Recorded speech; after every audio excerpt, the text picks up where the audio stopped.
perkenalkan, nama saya Ivana. Saya dosen dari jurusan Tourism Culinary Business. Saya mengajar di mata kuliah Leisure Business dan Food Service. Nama saya Victor Kurniawan Yuwono. Saya juga salah satu dosen Tourism Culinary Business, di mana saya bertanggung jawab atas mata kuliah Tourism Hospitality Business dan juga Hospitality Business.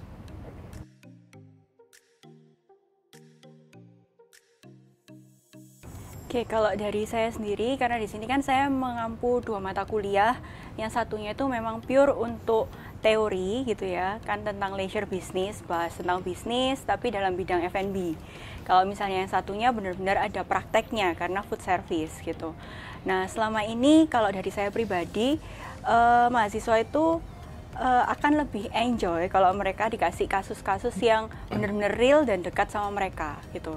Jadi mereka akan lebih engagementnya lebih dapat kalau kita itu bahas sesuatu yang kekinian buat mereka, tapi masih relate ke mata kuliahnya gitu. Nah kemudian kalau misalnya dari sisi praktek, mereka itu kalau saya pribadi akan senang karena mereka aktif. Kalau misalnya kitanya sendiri tuh kasih perhatian lebih lah ke mereka gitu. Jadi nggak hanya dalam mata kuliah, tapi kita secara personal itu mengamati satu persatu gitu.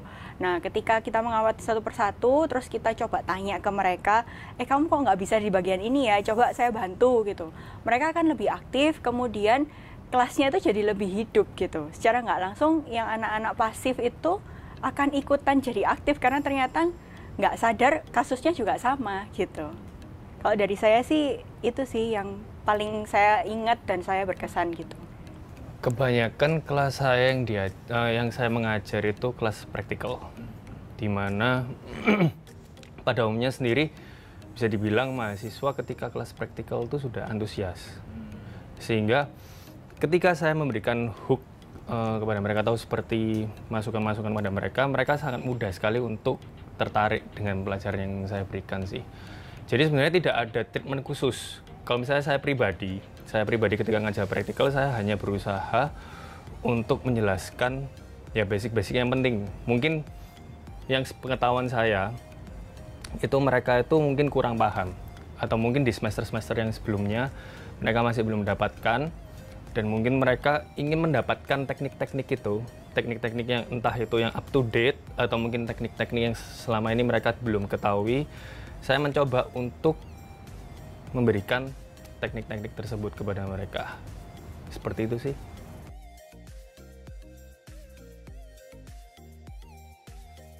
Oke, kalau itu baru saja yang minggu lalu saya kasih banyak kasus ke mereka, tapi memang balik lagi sebelum saya kasih kasus ke mereka, saya harus pelajari dulu kan kasusnya. Nah biasanya kalau saya pribadi, saya akan cari berita-berita yang relate sama mata kuliah saya, tapi yang subjeknya atau yang dibahas itu adalah pihak-pihak yang umurnya atau gapnya sama kayak mereka gitu. Contohnya kalau bisnis, kemarin kan kita lagi bahas bisnis gitu ya. Nah yang sekarang lagi digilai sama anak-anak seumuran mereka atau baru remaja-remaja atau orang yang baru lulus kan usaha franchise gitu. Sekarang yang cukup booming. Nah itu kasus-kasus itu yang saya pilih gitu. Kemudian saya coba cari berita-berita yang relate sama keadaan sekarang, pandemi gitu ya. Kan kalau pandemi banyak yang ngomong PHK-an gitu. Nah ternyata ada beberapa kasus, meskipun itu tidak di Indonesia gitu, tapi kita bisa belajar dari kasus yang di luar negeri gitu. Nah itu ternyata ada kasus yang membahas tentang franchise dan relate dengan kondisi pandemi yang banyak PHK-an. Ternyata kalau di kasus tersebut diceritakan bahwa orang yang di PHK ternyata banyak memilih side business untuk franchise gitu. Nah itu yang coba saya berikan ke mahasiswa, meskipun saya tahu mahasiswa nggak suka baca gitu ya, tapi saya coba drive mereka untuk coba baca source ini dulu sebelum kita diskusi gitu. Nah ternyata antusiasmenya mereka cukup baik dengan cara seperti itu, karena kasus yang saya berikan itu relate sama yang mereka pikirkan, seperti itu sih.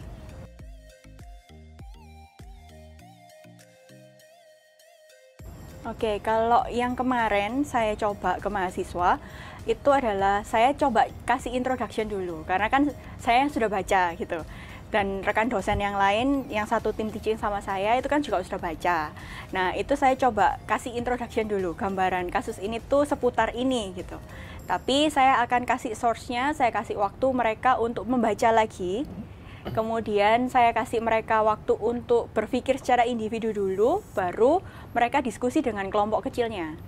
Nah, setelah kelompok kecil selesai, otomatis kan ada satu conclusion ya yang ditentukan oleh kelompok tersebut. Itu kita coba bawa ke kelas besar. Jadi, karena ini kelompok-kelompok kecil, saya balikin lagi ke dalam satu room yang besar untuk kita bahas itu secara bersama.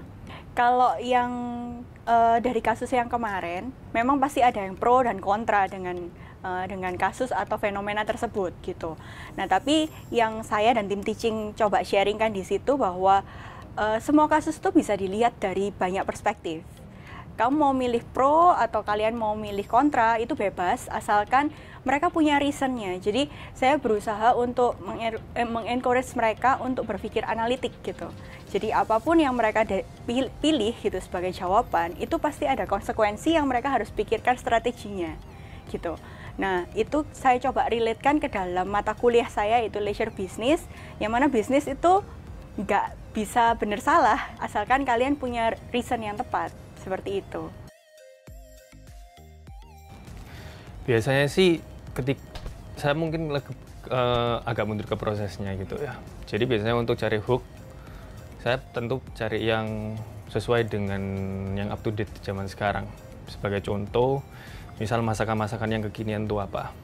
Tapi balik lagi saya tidak melupakan, misal di week hari itu mengajar, itu akan pasti ada tema besarnya kira-kira apa. Ada teknik dasar memasaknya. Semisal teknik dasar memasak minggu itu adalah tentang siring atau juga saute atau menumis gitu ya Pak. Dari tema itu saya mencoba kira-kira masakan yang up to date sekarang itu apa.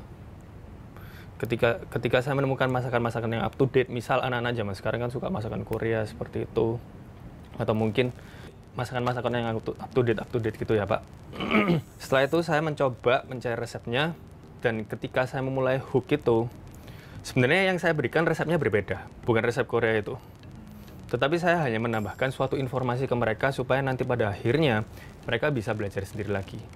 Jadi baik lagi kalau misalnya kita ngomong tentang hooknya, ya saya memberikan sesuatu yang up to date itu kepada mereka, sehingga mereka akhirnya antusias dengan saya. Walaupun pada akhirnya saya tidak menggunakan resep itu sebenarnya. Fungsi resep itu kembali lagi, pertama memang tujuan saya ketika mencari itu untuk supaya bisa mendaratkan kepada mereka kira-kira tema bukan tema, tapi teknik dasar yang mereka ajari, yang akan mereka pelajari itu apa, untuk menyamakan bahasa kepada mereka. Karena masakan yang akan saya ajarkan kepada mahasiswa selanjutnya bukan sesuatu yang lumrah kepada mereka. Sehingga mungkin saya harus menjembatani itu supaya mereka bisa lumrah terhadap masakan yang akan mereka masak. Jadi resep itu harus ya dipahami sih Pak, lebih tepatnya. Didiskusikan, betul. Jadi waktu kelas, tapi ya bisa dibilang didiskusikan sih. Jadi waktu kelas saya menjelaskan tentang resep yang itu, yang hook tadi, resep yang hook. Setelah itu didiskusikan kira-kira seperti ini, terus habis itu nanti juga masuk ke pelajaran yang hari itu, resep yang untuk hari itu. Saya mengharapkan nantinya supaya nanti masuk ke resep yang mereka tidak ketahui ini, mereka setidaknya sudah tahu. Jadi tidak bingung lagi. Karena yang saya takutkan, walaupun memang belum terbukti ya, karena saya selalu mencoba seperti ini, ketika mereka langsung saya berikan resep yang bisa dikatakan mereka tidak ketahui, yang saya takutkan mereka akhirnya waktu masak, mereka bingung, ini kira-kira seperti apa. Mungkin saya mau mengulangi. Jadi resep itu sebetulnya sebagai perantara bagi mahasiswa untuk memahami resep yang akan dicobakan. Betul, perantara, jembatan untuk ke resep yang selanjutnya. Sebagai bridging ya. Betul. Jadi membuat satu bridging, kegiatan bridging itu. Betul.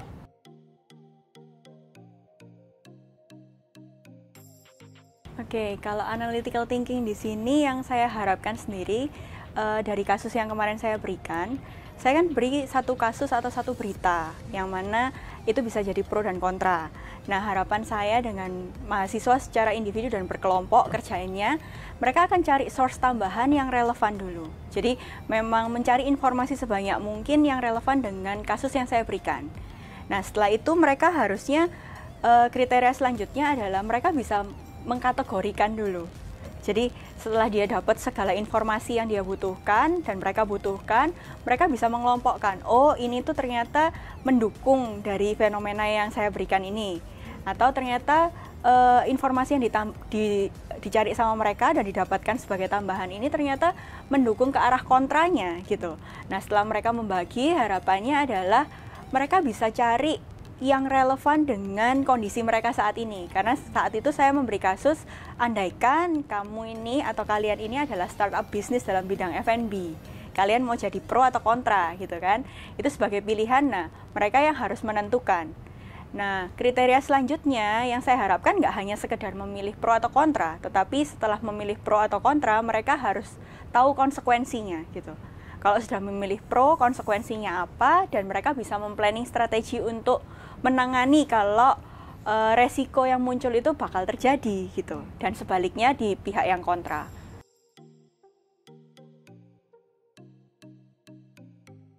Karena di kelas leisure business ini cukup banyak mahasiswanya, sekitar 86, kemudian saya coba breakdown itu untuk menjadi 18 kelompok. Memang untuk mencari tahu masing-masing individu ini cukup aktif dan bisa kasih pendapat cukup susah. Tapi yang saya lakukan dengan tim ini untuk bisa mengetahui apakah tiap individu itu bisa sharing, itu biasanya saya langsung menembak dulu. Jadi ketika di dalam room yang besar, misalnya saat presentasi ini kelompok A gitu ya, memang saya dengarkan dulu dari perwakilannya. Tetapi setelah perwakilannya itu selesai menyampaikan pendapatnya, saya dan tim biasanya akan menanyakan ini proses berpikirnya seperti apa dan pendapat individunya seperti apa gitu. Jadi memang yang cukup aktif adalah dari pengajarnya gitu, yang mencoba untuk menanyakan dan mengkonfirmasi gitu.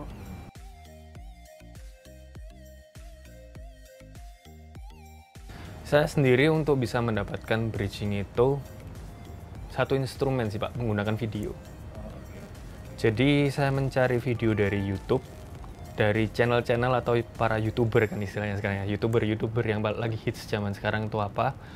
Yang paling bagus juga saya cari yang paling pas untuk resep yang ingin saya sampaikan.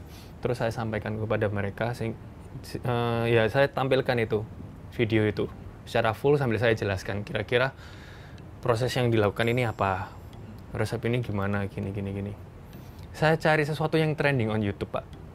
Tapi biasanya sih tentang kulineri jarang yang trending on YouTube, tapi bisa suggestion sendiri, semacam algoritma dari YouTube. Jadi algoritma dari YouTube sendiri itu kan ada semacam yang bisa memberitahu mana yang lagi trending. Dan juga saya lihat ya dari platform-platform seperti Instagram juga kira-kira yang lagi trending itu apa. Jadi seperti itu cara menyaringnya Pak.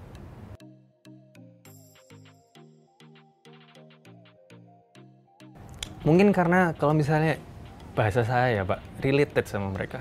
Karena mereka juga mengalaminya sendiri. Dan mereka sudah menjadikannya dalam tanda kutip kalau saya bilang itu milik mereka. Sehingga ketika saya menyampaikan apa yang menjadi milik mereka, saya satu frekuensi dengan mereka. Sehingga apa yang saya sampaikan, kalau misalnya sudah satu frekuensi, tentu bisa dikatakan untuk mereka memahami saya dan mendengarkan saya, itu akan jauh lebih mudah. Gitu. Ya, jawabannya sih sebenarnya hampir sama, Pak. Kata-kata yang selalu saya sering gunakan adalah sefrekuensi, gitu.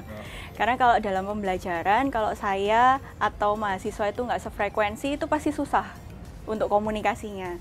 Nah, kalau saya pribadi, kenapa saya memilih kekinian, itu karena saya melihat tendensi mahasiswa sekarang itu senang yang instan.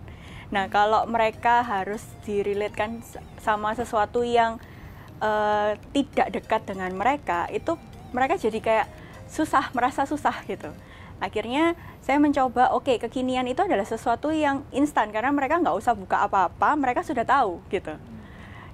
Akhirnya kalau misalnya saya minta mereka untuk buka source yang mana mereka sudah interest di awal, mereka akan mau secara sendirinya gitu. Makanya kenapa kekinian itu menurut saya pribadi itu sangat gampang banget masuk ke mahasiswa gitu, dan materi-materi yang mau kita ajarin itu jadi lebih mudah diterima sama mereka, seperti itu.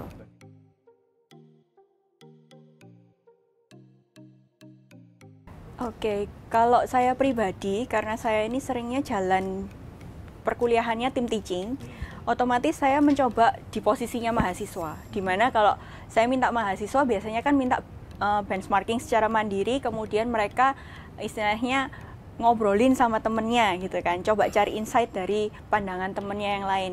Itu sama seperti yang saya lakukan dengan tim teaching saya. Jadi saya minta untuk secara mandiri kita cari topik ini gitu. Mereka cari sendiri-sendiri, termasuk saya juga cari, kemudian kita ngobrol bareng, diskusi bareng. Kira-kira pandangannya mereka dengan yang saya pilih seperti apa, dan sebaliknya. Dari yang dipilih oleh rekan saya itu, pandangan saya seperti apa. Nanti dari situ kita coba untuk diskusi mana yang lebih relate sama mahasiswa, dan lebih gampang dipahami sama mahasiswa untuk menyampaikan tujuan pembelajarannya kita, gitu. Jadi prosesnya sama seperti mahasiswa melakukan nantinya. Jadi kita sudah coba dulu, baru nanti kalau misalnya mahasiswa coba, kita tahu struggle-nya di mana, kita bisa kasih solusi ke mereka juga, karena kita sebelumnya juga udah coba gitu. Kalau cara saya, sebenarnya saya langsung cari yang trending sih. Saya nggak langsung lihat tanya mahasiswanya atau apa. Memang sebenarnya kalau bisa dibilang, cara cari mahasiswa itu, ya saya cari shortcut lah Pak. Cari shortcutnya biasanya kalau misalnya memang ini trending ya, seharusnya dalam tanda kutip pada umumnya orang-orang suka. Dan sampai sekarang sih ya memang nggak pernah ada masalah gitu. Pada umumnya sebagian besar mahasiswa tertarik gitu. Dan lalu saya supaya bisa mengfrekuensikan atau bagaimana bisa menjadikannya satu dengan tema pembelajaran. Ya apapun tuh, misal ya nggak melulu video sih Pak sebenarnya, juga misal ada buku dan lain sebagainya, sesuatu. Tapi kan balik lagi, kalau misalnya kita ngomongin hits video tadi ya, ya saya lihat dulu videonya, apakah kira-kira sama dengan tema pembelajaran saya. Jika kalau video itu tidak ada tema pembelajaran atau kesimpulan atau tema besar yang ingin saya ajarkan, ya akan saya pakai sih Pak. Gitu. Jadi saya cari dulu tema pembelajarannya apakah bisa sama. Benar-benar harus yang saya cari yang sama dengan, bukan yang cari beda-beda dikit tapi masih mirip lah. Tapi kalau sudah berbedanya jauh, walaupun ada persamaannya sedikit, biasanya nggak saya gunakan gitu.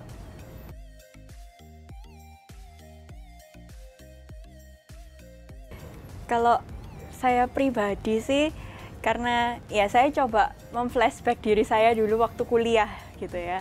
Saya punya struggle apa ketika kuliah, dan saya harap ketika saya di sini yang sharing ke mahasiswa nggak dapat struggle yang sama dengan saya gitu. Itu konsep berpikir saya. Makanya kenapa saya selalu mencoba memposisikan ketika saya mau sharing ke mahasiswa itu, memposisikan diri sebagai mahasiswanya gitu.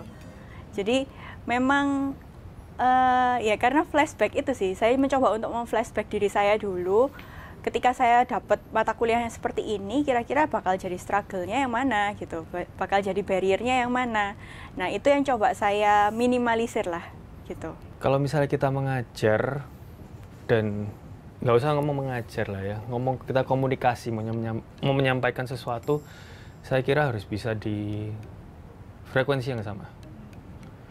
Dan supaya bisa di frekuensi yang sama tadi, dimana kalau istilahnya yang sekarang yang Bapak tanyakan, yaitu menjadi posisi di mahasiswa ya. Kalau misalnya cara saya berkomunikasi dengan mereka, evaluasi di mana saya bertanya kepada mereka, kira-kira problem kalian itu apa.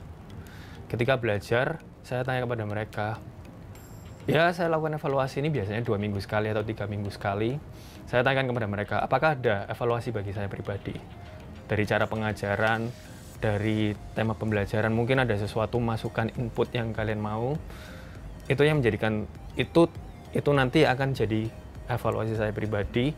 Yang mana saya katakan, yaitu supaya saya bisa menjadi posisi mahasiswa. Karena bisa dikatakan ketika mereka mengutarakan problem mereka, berarti itu kan isi hati mereka kan. Apa yang mereka mau gitu. Seperti itu.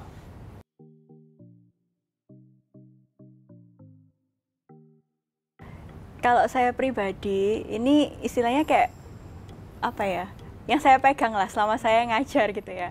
Yang saya pegang selama saya ngajar itu memang saya nggak pingin kalau mahasiswa saya itu mengalami struggle yang sama dengan saya ketika saya jadi mahasiswa, istilahnya itu. Kemudian saya juga berusaha semaksimal mungkin untuk selain secara knowledge yang saya sharing, saya pendekatannya itu kayak person to person gitu. Saya mencoba memahami mereka itu butuhnya itu seperti apa sih gitu. Karena saya yakin masing-masing mahasiswa itu meskipun dia butuh secara knowledge, tapi dari sisi dari sisi moral ya, kayak maksudnya mungkin dia pinter gitu, tapi dia mengalami kendala dalam prosesnya. Itu yang saya coba menganalisa di situ. Jadi memang pendekatan saya itu adalah person to person ke mereka gitu. Memang saya yakin dan saya merasakan sendiri itu cukup berat, apalagi kalau dengan jumlah mahasiswa yang banyak ya. Tapi ya balik lagi, saya berusaha untuk semaksimal mungkin lah untuk person to personnya gitu sih. Prinsip saya sebenarnya sama. Iya. Bahkan kalau misalnya saya mau katakan misalnya sama sebenarnya apa yang dikatakan dengan Ibu Ivana. Balik lagi person to person. Tapi mungkin gini, mungkin kalau misalnya saya pribadi, saya benar-benar pribadi gitu ya. Ya mungkin saya masih muda ya, nggak tahu ya, masih idealis ya, belum menjalani, masih lama ya, saya nggak tahu, masih baru beberapa gini. Tapi kalau saya pribadi, saya mengatakan dosen ini kan panggilan hidup, dimana ya nggak mudah kita ngatur banyak manusia gitu, sehingga ya kita harus bisa memahami mereka. Dan balik lagi tujuan kita sebagai dosen kan intinya kita mau mengajari mereka untuk menjadi pribadi yang lebih baik, bahkan menjadi lebih baik daripada diri kita sendiri nantinya. Sehingga ketika ketika menghadapi manusia ini, ketika menghadapi mahasiswa ini, jangan sekedar jadikan itu kerjaan kita sehari-hari, tapi berusaha untuk, dalam tanda kutip, walaupun kita capek gitu ya, intinya kata kuncinya capek, tetap manusiakanlah mereka. Dan bahkan sampai kalau misalnya kita ketemu mahasiswa yang troublemaker, maka justru kasih perhatian yang lebih kepada mereka, kasih kesempatan. Karena balik lagi menurut saya mereka juga manusia. Senakal-nakalnya mereka, ya kalau misalnya kita lepaskan, ya itu juga bisa dikatakan tanggung jawab kita juga kan. Kalau misalnya nanti pada akhir kemudian mereka rusak, ya itu juga tanggung jawab kita sebenarnya. Gitu. Jadi selama kita masih diberikan tanggung jawab 4 tahun ini untuk memegang mereka, gunakanlah baik-baik untuk mendidik mereka menjadi manusia yang baik. Itu sih Pak. So, sekian informasi dari kami dan sharing dari kami. Semoga menginspirasi dan bermanfaat buat teman-teman. Tetap semangat dan berjuang. Oke, saya Ivana Gracielda. Dan saya Victor Kurniawan Yuwono. Salam entrepreneur.